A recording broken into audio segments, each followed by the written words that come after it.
Okay, next we briefly introduce the commonly used devices in developing VR systems.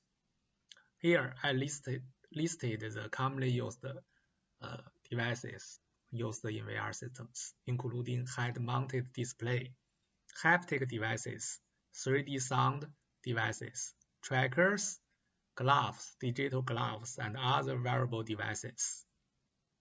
Okay, in this session, we will introduce these devices one by one, briefly introduce these devices one by one.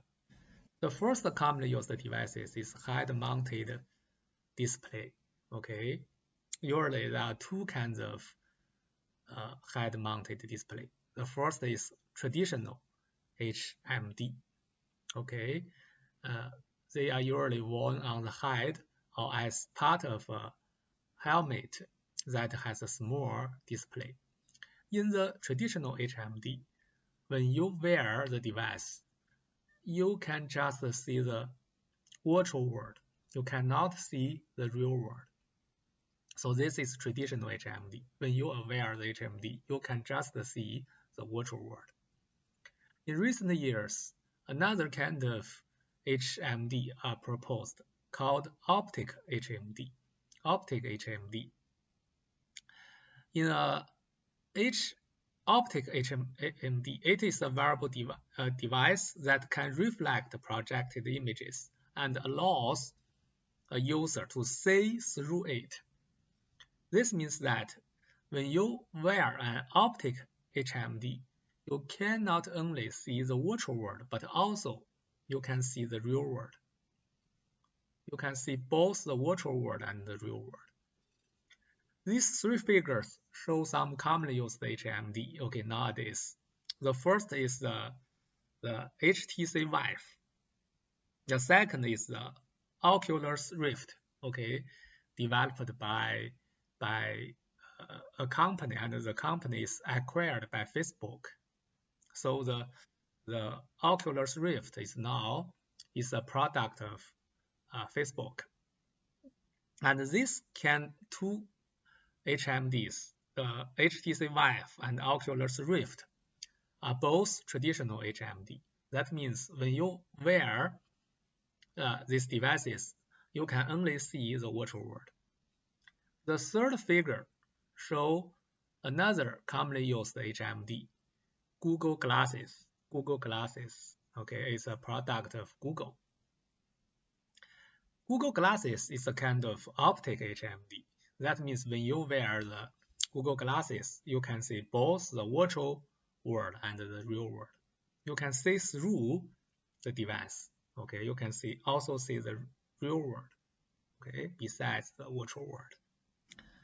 The second commonly used devices in VR system is shutter glasses. Shutter glasses. The principle of shutter glasses is that it refreshes the displays of the two eyes, okay, alternatively and rapidly to produce the stereoscopic effect, okay, to rapidly and alternatively, okay, refresh the glasses of the two eyes, the display of the two eyes. Usually, it switches up to around 120 times per second to produce smooth stereoscopic effect. The next commonly used device is 3D sound devices. Okay, it's very important for some applications such as VR games. 3D sound gives us sound source in space. The sound can move with the object,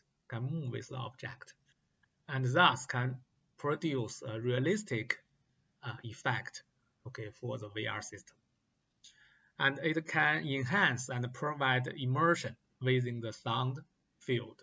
Okay, besides the visual channel, it can provide actual communication channel for the VR system. Actually, sound is important in some training applications. Okay, and it is also good for feedback. Okay, to provide rich feedback. Okay, doesn't consume screen space. So provide sound. Okay, channel. Okay, enhance the immersion of the VR system. The next commonly used VR device is trackers. The functions of trackers in a VR system include: first, determine the 3D position of a point in space. Second, determine the orientation of a sensor. Trackers can also be used to determine position, direction of pointing, direction of view. And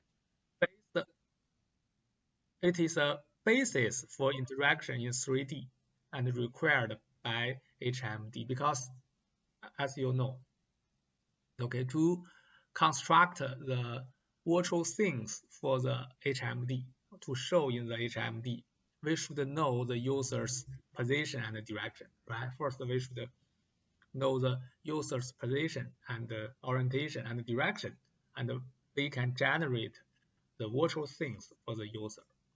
So the tracker is very important for HMD, okay?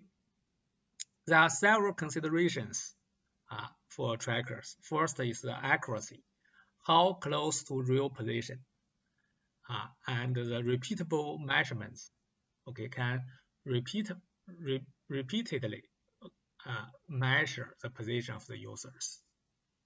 The second consideration is noise and distortion, okay, including the position jitter, portion of the tracker space distort.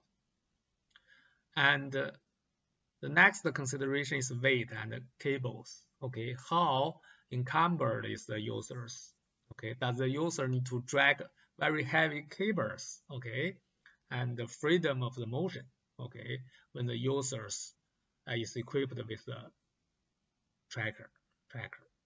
Usually there are three kinds of trackers used in VR systems. First kind of tracker is an electromagnetic tracker. Okay, electromagnetic tracker is based on the pulsating magnetic or electric fields. Usually there is a source to generate the field, and the sensors, okay, are equipped with the users, carried by the users. Usually the sensors are usually quite small. And time and frequency multiplexing techniques can also be used for multiple sensors, measure multiple points, multiple users. Okay, usually the electromagnetic tracker is fairly accurate and reliable and easy to use. One of the main problem of electromagnetic tracker is that the electric and magnetic fields are usually very sensitive. So the users should not wear any sensitive matter, okay, in the virtual environment, so that to affect the electric and magnetic fields, okay, to determine the exact position of the user. And usually the latency of electromagnetic tracker is relatively low, and the update rate is relatively high. Okay? The second commonly used tracker is ultrasonic trackers. It is based on the time of flight to multiple microphones. Usually we can consider these microphones as transmitters. And based on the multi-microphones to compute the position of the targeting object or the users. Usually the ultrasonic trackers are relatively cheap and accurate. But one of the main challenges of the ultrasonic tracker is that there should be no obstacles between the transmitters and the receivers. There is no objects or no obstacles between the transmitters and the receivers. In addition, there should be no noise in the environment, because the noise can cause problems for ultrasonic tracker. The next commonly used tracker is inertial trackers. Okay, it is based on the use of gyroscopes to detect the motion. Okay, Inertial trackers are good for orientation. So in such a case, usually in mobile phones, okay, there are usually some inertial trackers so that when you adjust the orientation of the phone can detect the new orientation or new direction and can accordingly adjust the direction of the screen.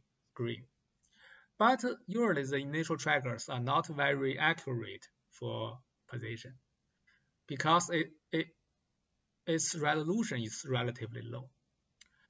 Inertial tracker are cheap, okay, and good add-on for other types of trackers. So usually in mobile phones or other mobile devices, okay, there are one or more inertial trackers equipped in it, okay.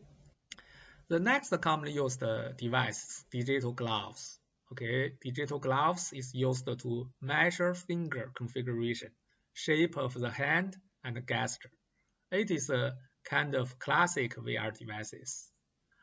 In some advanced digital gloves, okay, we can also use the digital gloves to measure individual finger joints, as well as overall band of the finger. Okay, the major trade-off of digital gloves between the cost and the accuracy. Okay, if you want to have the high accuracy, the gloves is usually quite expensive. Okay, if you want to lower the cost, usually the accuracy is also relatively low. So there's a trade-off between the cost and accuracy. The next commonly used VR device, haptic devices. Okay, usually we use the haptic devices to feel the virtual world. How do we feel the virtual world? Okay, usually through haptic devices. It is important for some tasks. Okay, when we need to feel when two objects are in contact. Okay, usually haptic devices is widely used in surgical simulation systems, particularly in orthopedic surgery. Okay, when it is important to simulate the feeling, okay, when the surgical instrument and the bone contact with each other. Okay, the main challenge of haptic simulation is that for visual channel, okay, as we know, usually if we can achieve 24 frames per second or above, we can get a smooth video. Okay, we can get a smooth video.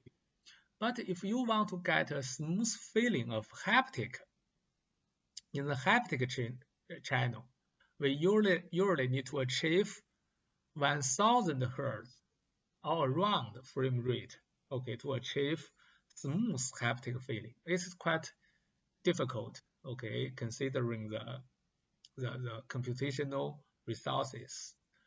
So in this case, it is a very challenging task to implement a real-time haptic feedback or haptic simulation. Okay. Usually, the haptic devices can be divided into two categories: tactile feedback haptic devices and force feedback haptic devices. The first category is tactile feedback haptic devices. It is useful for presenting information about texture, local compliance, and local shape. Okay, but note that the haptic devices with tactile feedback is not widely used due to the lack of good hardware for this purpose. Okay, some digital gloves can provide these functions. Okay, can present the information about the texture, local compliance, and local shape. Okay, but as mentioned, some digital gloves is very expensive. Okay, so it is not widely used. Okay, in some VR systems. Okay, another kind of haptic device can provide force feedback. Okay, it is commonly used in virtual surgery, particularly orthopedic surgery. Okay, it can simulate the force feedback when the surgical instrument contact with the bone. Okay, can provide the users the feeling of the contact force.